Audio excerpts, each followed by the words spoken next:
Hey, what's up everybody? Morph here with some more Voidling bound. As you saw in that super long intro, this build that I'm about to share with you guys is absolutely cracked. It's really good.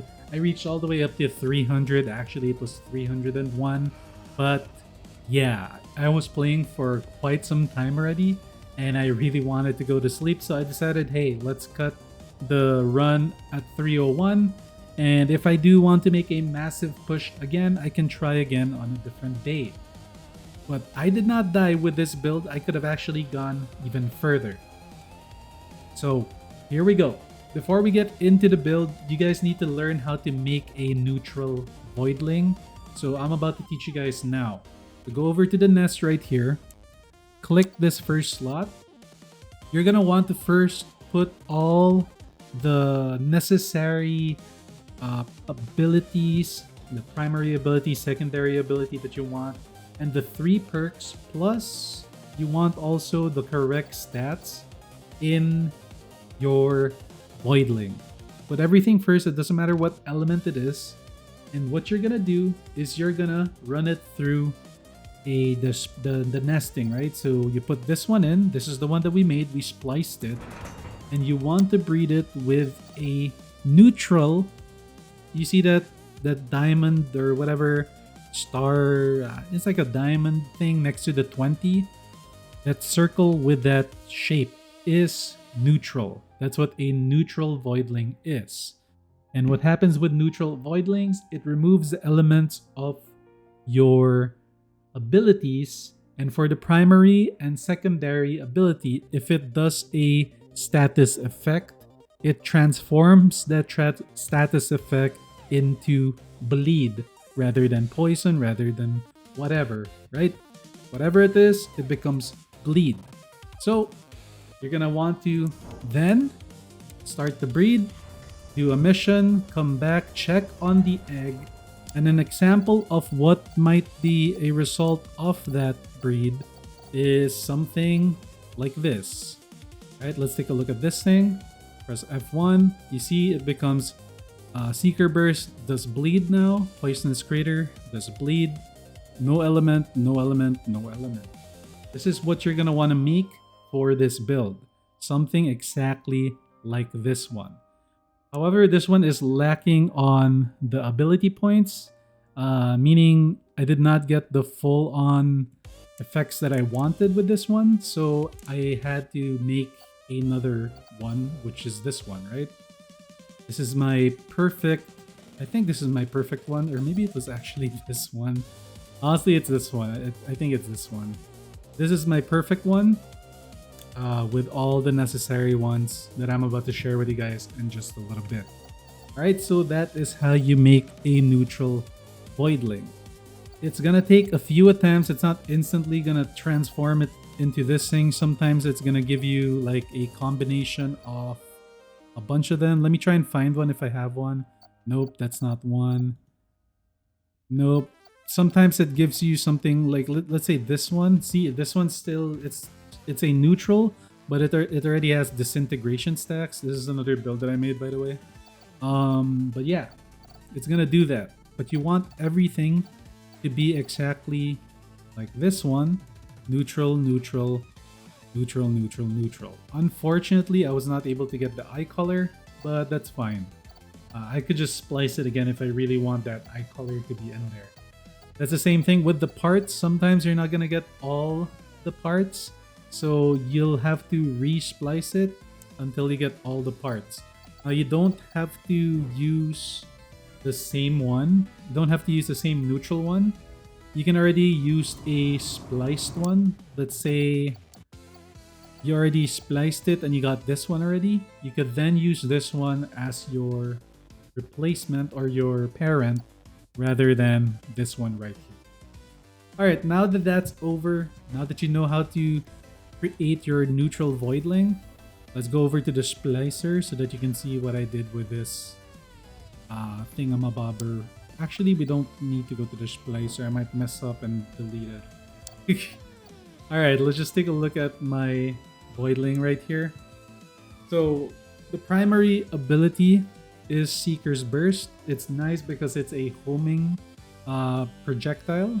Very important because a lot of the monsters, especially the flying ones, move around too much and it's a hassle, and sometimes you need to get that damage in before like healing mobs start to show up. It will then apply bleed, which is going to be beneficial for our perks. Same thing with Poisonous Crater. Honestly, if I were you guys, I would change Poisonous Crater to the Blizzard one.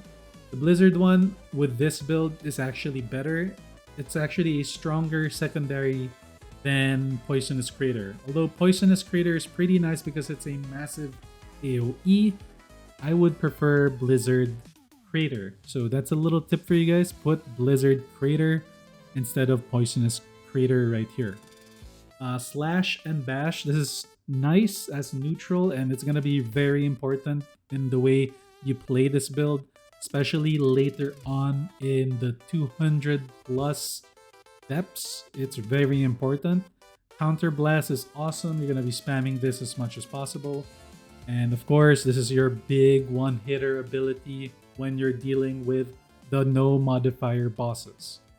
Right, so for the jeans, I have a spike cranium because I like the spikes. And then the plated spine is right there. Nice, cool looking thing. And then the tail for more STR, STR, STR.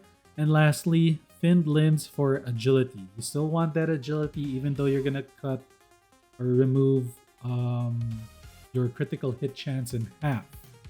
Right? So next, we're gonna talk about the perks and why we even made the neutral pet is because we want the healing from Transfusion. Transfusion's healing is way better than Vampiric, but what's really more important, this is just our sustaining perk. The thing that's absolutely broken is execute enemies with bleed below 50% health. This on a normal enemy, as you saw right there, is an instant execute. But on a elite enemy, it's a burst damage thing. And it keeps proccing even though it already hit once.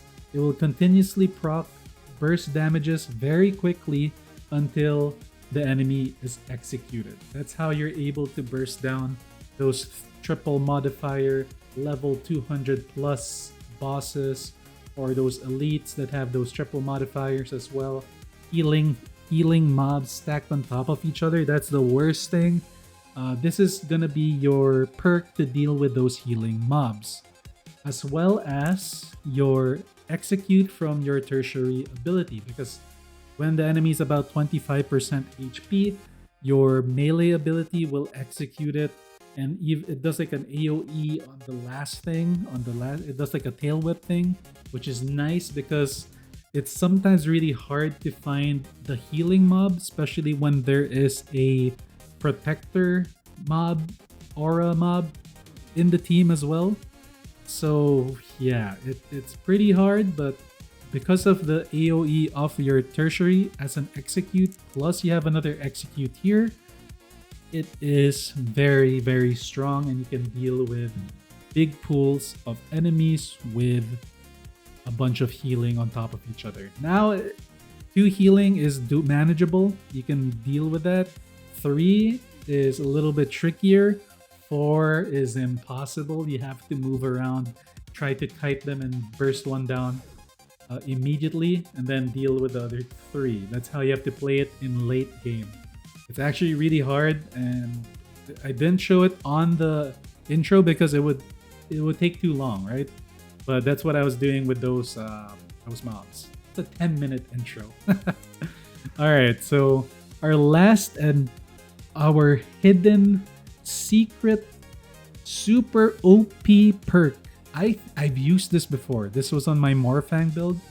Decaying Matter on Gilick is absolutely broken. Now, there are things that the game doesn't really tell you, or you won't know until you try this yourself.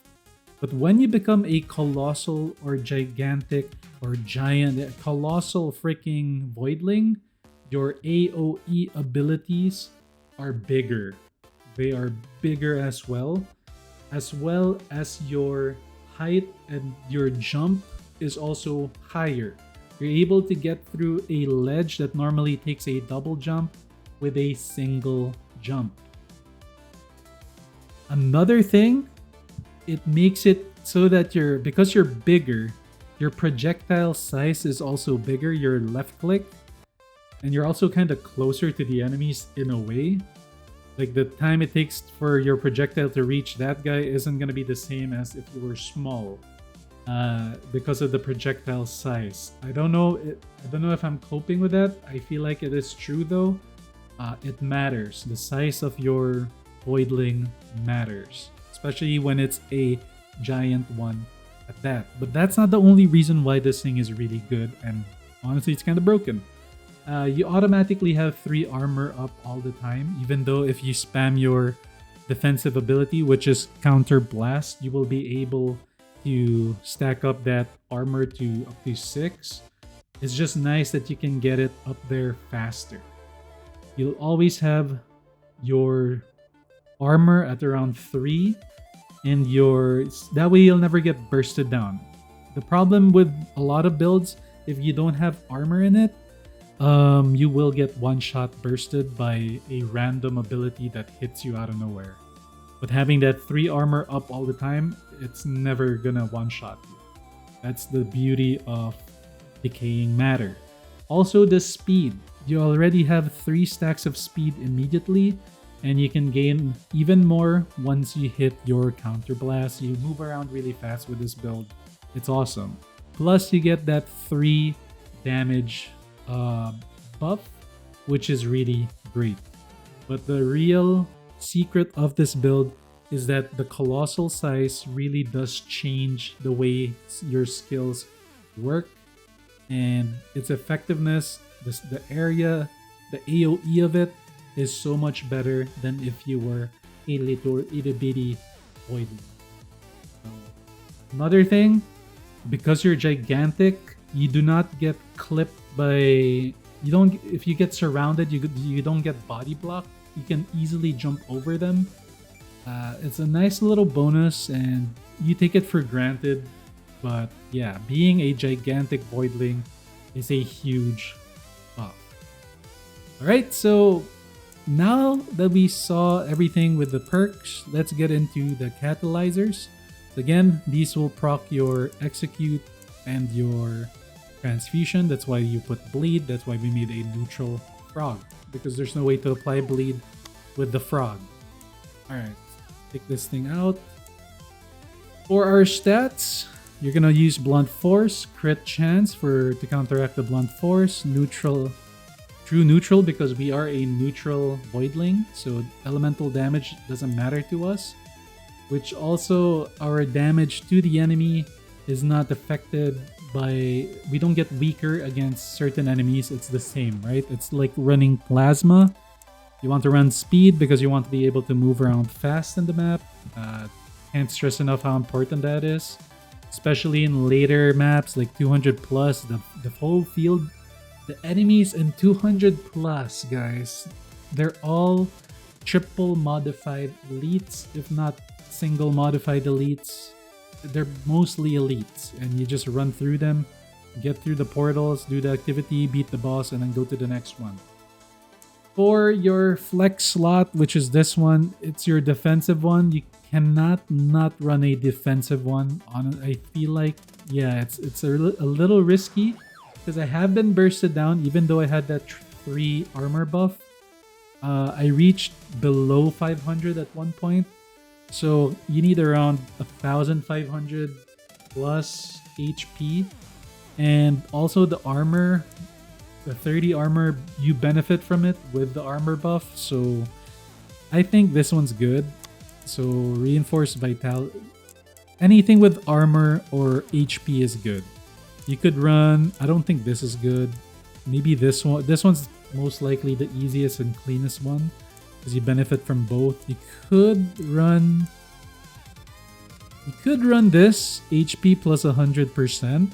And reduce your speed by 25%. It's kind of okay if you're running speed as well. It's not a bad choice because you gain a lot of health. And 11 is still pretty fast, especially with your triple speed buff. Actually, it's more than triple. You get around 5 stacks of speed, if I'm not mistaken. The speed buff with the frog. So yeah, this is what you're going to. This is what you want to kind of look like. Attack power 140, over 1,000 crit damage. This is how you're one-shotting.